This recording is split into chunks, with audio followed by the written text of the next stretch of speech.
নমস্কার, আমি doctor Madhuparna Pal, consultant neurologist, Narayana multi speciality hospital, Jessore road, Kolkata. June মাস আমরা Alzheimer's disease and brain awareness month হিসেবে সেলিব্রেট করে থাকি। তো আজকে আমরা অ্যালজাইমার্স ডিজিজ সম্বন্ধে ডিসকাস করব।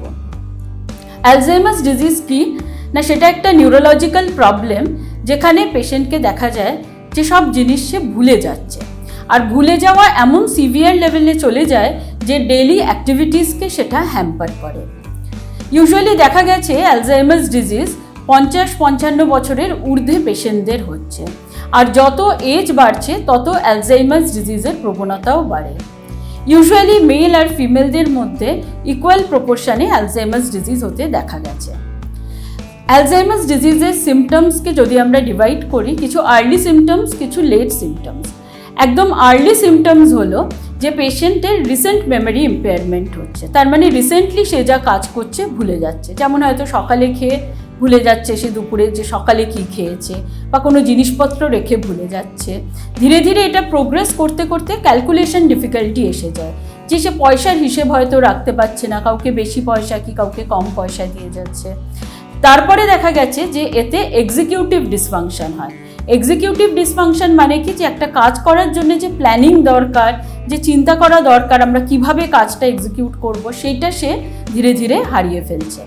তারপরে দেখা গেছে ভিজুয়াল স্পেশিয়াল অ্যাবনর্মালিটিস হতে, তার মানে যে সে ঘরের মধ্যেই ঘরের রাস্তা হারিয়ে ফেলছে, হয়তো কিচেনে যেতে হবে সে বাথরুমে চলে গেল। তো এই প্রবলেমগুলো অ্যালজাইমার্স ডিজিজে দেখা যায়। এগুলো ডায়াগনোজ করার অনেক এন্টিটি আছে। সবথেকে ইম্পর্টেন্ট যেটা, কোনো নিউরোলজিস্টের কাছে গেলে প্রপার হিস্ট্রি নিয়ে আমরা বুঝতে পারি যে এটা অ্যালজাইমার্স ডিজিজ, তা নর্মাল বয়সজনিত কারণে ভুলে যাওয়ার অসুবিধা। তাছাড়া কিছু ইনভেস্টিগেশন, যেমন এমআরআই ব্রেন করে দেখা যায় যে মনের যে আমাদের মনে রাখার যেটা ব্রেনের এরিয়া, সেটা ধীরে ধীরে শুকিয়ে যাচ্ছে।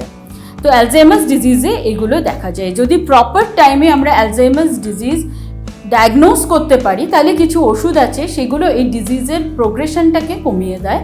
এবং দেখা গেছে যে ওষুধ ছাড়া একজন অ্যালজাইমার্স ডিজিজ পেশেন্ট হয়তো 1 বছরের মধ্যে সব কিছু আরও বেশি ভুলে যেতে চেষ্টা করলো, কিন্তু ওষুধ সেই ভুলে যাওয়ার প্রবলেমটাকে অনেক কমিয়ে আনে, এবং হয়তো পেশেন্টের অসুবিধা সেরকম থেকেই যাবে, কিন্তু সেইটা অনেক ধীরে ধীরে সেই অসুবিধাটা বাড়বে।